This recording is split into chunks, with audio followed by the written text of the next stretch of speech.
இயேசு கிறிஸ்துவின் இனிதான நாமத்தில் இன்றைய ஆவிக்குரிய சிந்தனைக்கு உங்களை அன்புடன் வரவேற்கின்றோம். இப்போதும் ஒரு பாடலுக்கு பின்பு உங்கள் சிந்தையை தெளிவிக்கும் ஆவிக்குரிய செய்தியை கேட்கலாம். உலகத்தின் வெளிச்சம் நீ, எழுந்த ஒளி வீசு. உலகத்தின் வெளிச்சம் நீ, எழுந்த ஒளி வீசு. மலை மேல் உள்ள பட்டணம் தம்பி, மலை மேல் உள்ள பட்டணம், நீ மறைவாக இருக்காதே, நீ மறைவாக இருக்காதே. கலங்காதே கலங்காதே, கர்த்தர் உன்னை கைவிட மாட்டார். கலங்காதே கலங்காதே, கர்த்தர் உன்னை கைவிட மாட்டார். ஆண்டவர் இரட்சகருமாக இயேசுவின் இனிதான நாமத்தினால் உங்களை வாழ்த்துகிறேன். நம்முடைய ஆவிக்குரிய சிந்தனைக்காக அப்போஸ்தலர் நடபடிகள் 28ஆம் அதிகாரம் 4ஆம் வசனத்தை நான் வாசிக்கிறேன். விஷப்பூச்சி அவன் கையிலே தொங்குகிறதை அந்நியராகிய அந்த தீவார் கண்டபோது, இந்த மனுஷன் கொலைபாதகன், இதற்கு சந்தேகமே இல்லை, இவன் சமுத்திரத்திற்கு தப்பி வந்தும் பலியானது இவனை பிழைக்க ஒட்டாதிருக்கிறது என்று தங்களுக்குள்ளே சொல்லிக் கொண்டார்கள். அப்போஸ்தலர் பவுல் கப்பல் பிரயாணத்தில் போகிறார். கைதியாக கொண்டு போகிறார். ஏறக்குறைய 276 பேர் இருந்ததாக வேதம் சொல்லுகிறது. கப்பல் புயலிலும் மற்ற காற்றிலும் சிக்கிக் கொள்கிறது. நாட்கள் கடந்து போய் கரை சேருவோமா என்கிற நம்பிக்கை இல்லை. சூழ்நிலைகள் சாதகமாக இல்லை. ஆண்டவர் கிருபை கொடுத்து பவுல் நிமித்தமாக பவுலோடு ஆண்டவர் இருந்தபடினால் எல்லாரும் கரை சேர்கிறார்கள். மெலித்தா என்கிற ஒரு தீவில் வந்து கரை சேர்கிறார்கள். குளிர் அதிகமா இருக்கனால அந்த தீவார் கொஞ்சம் ஹெல்ப் பண்றாங்க. விறகுல பொறுக்கி போட்டு நெருப்பு உண்டாக்கி அதுல குளிர் காய்கிறாங்க. பவுல் அப்ப என்ன பண்ணுகிறார், ஒரு கொஞ்சம் குச்சிகள் எடுத்து விறகுகள் எடுத்து அந்த தீயில் போடும்போது ஒரு பாம்பு உடனே பவுலுடைய கையை பிடிச்சுக்கிறது.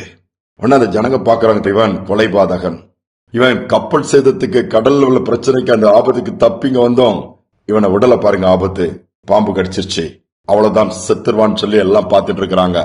கை வீங்குவான், கொஞ்ச நேரத்துல விழுந்து மடித்து விடுவான். ஒன்றுமே நடக்கல, கையும் வீங்கல, மரணமும் வரல. இதை பார்த்த உடனே கொலைபாதகன் இப்படிப்பட்டதெல்லாம் பார்த்து அந்த மனிதனுடைய சிந்தனைகள் மாறுது. செத்து போயிடுவான்னு பார்த்தோம், இன்னும் உயிரோடு இருக்கான்னு சொல்லும்போது பவுலை குறித்த ஒரு பயம், ஒரு தேவனா இருக்குமோ பாருங்கள். சூழ்நிலை அந்த சிந்தை அந்த இடத்துல அப்படியே ஆண்டவர் மாற்றி விடுகிறார். பவுலுக்கு இவைகள் சாதகமாய் மாறி விடுகிறது. இன்னைக்கு ஒரு சூழ்நிலை நமக்கு அநேக நேரம் சாதகமா இல்லாம இருக்கலாம், தோன்றலாம். ஏன் இப்படி அந்த பிரச்சனை வந்துச்சு, அதை தப்புனா அடுத்த ஒரு பிரச்சனை வருது. ஒவ்வொரு பிரச்சனையிலும் ஆண்டவர் நம்மோடு கூட இருக்கிறத காண்பித்து நமக்கு சூழ்நிலைகளை சாதகமாய் மாற்றுவார் என்பதை நீங்க மறந்துடாதங்க. ஏன் என்று எல்லாவற்றுக்கும் கேள்வி கேட்டுட்டு இருக்கிறீங்களா, அல்லது கேள்விகள் வருகிறதா?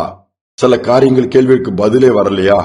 கவலைப்படாங்க. பவுல் கேட்டுட்டு இருக்கலையா, இந்த பாம்பு கடிச்சாண்டவரே, நான் கப்பல் வந்து என் கப்பல் கேட்கல, அதுலயும் கர்த்தர் கூட இருக்கிறாரு, அதுதான் மேன்மை. அதை காண்பிக்கிறாரு, அதுதான் பெருசு.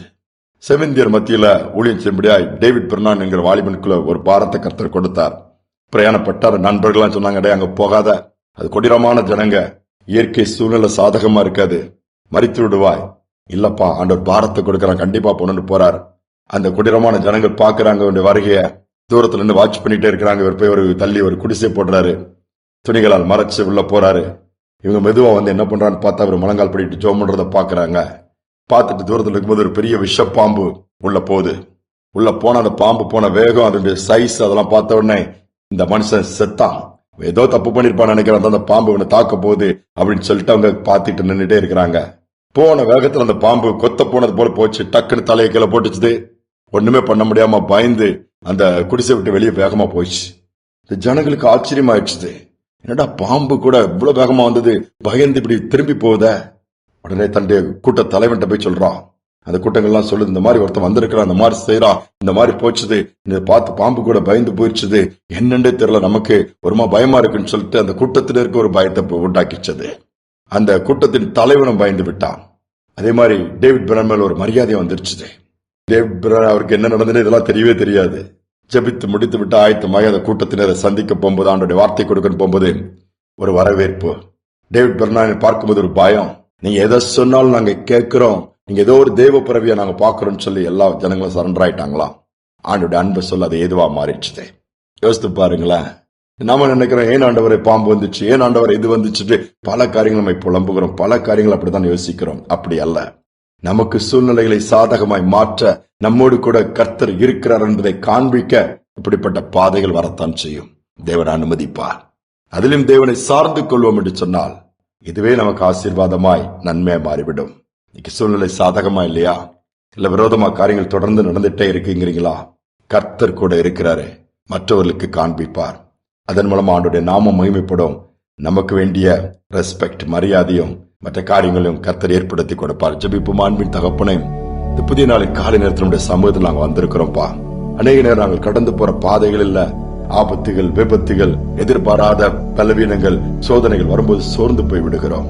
அவைகள் ஏன் வருகிறது சொல்லி சில நேரம் எனக்கு மட்டும்தான் இது நடக்குதுன்னு சொல்லி புலம்புகிறோம். அப்படி அல்ல, அவைகள் ஒவ்வொன்றும் உம்முடைய வல்லமையை காண்பிப்பதற்கு நீர் கூட இருக்கிறதை வெளிப்படுத்துவதற்கு எதுவாக மாற்றிக் கொடுக்கிறீரப்பா. இந்த நாளில் ஒரு அப்படிப்பட்ட நெருக்கமான பாதையில் போகிற பிள்ளைகளை கண்ணோக்கி பாருங்க, கூட இருக்கிறத காண்பீங்கப்பா. கூட இருந்து காரியங்களை தொடர்ந்து நடத்துங்க, சூழ்நிலைகளை சாதகமாய் மாற்றிக் கொடுங்க. இந்த நாள் அப்படி மாறுவதற்காக நன்றி. எல்லாவற்றிலும் கிருபை கொடுப்பதற்காக நன்றி. எங்கள் மூலமா நீர் வெளிப்படுவதற்காக நன்றி. துதிகரமாய் நமக்கு செலுத்துகிறோம். இயேசு நாமத்தில் பிதாவே, ஆமேன், ஆமேன். எதை குறித்து கவலைப்பட வேண்டாம். ஆண்டவர் கூட இருக்கிறபடினால சூழ்நிலைகள் சாதகமாய் மாறும். இந்த சிந்தனையோடு நாளை தொடருவோம். மீண்டுமாய் நாளை தினம் சந்திப்போம். உலகம் வெறுத்து பேசலாம், காரணமின்றி நகைக்கலாம். உலகம் வெறுத்து பேசலாம், காரணமின்றி நகைக்கலாம். உன்னை படைத்தவரோ உள்ளங்கையில் ஏந்துவார், உள்ளங்கையில் ஏந்துவார், உள்ளங்கையில் ஏந்துவார்.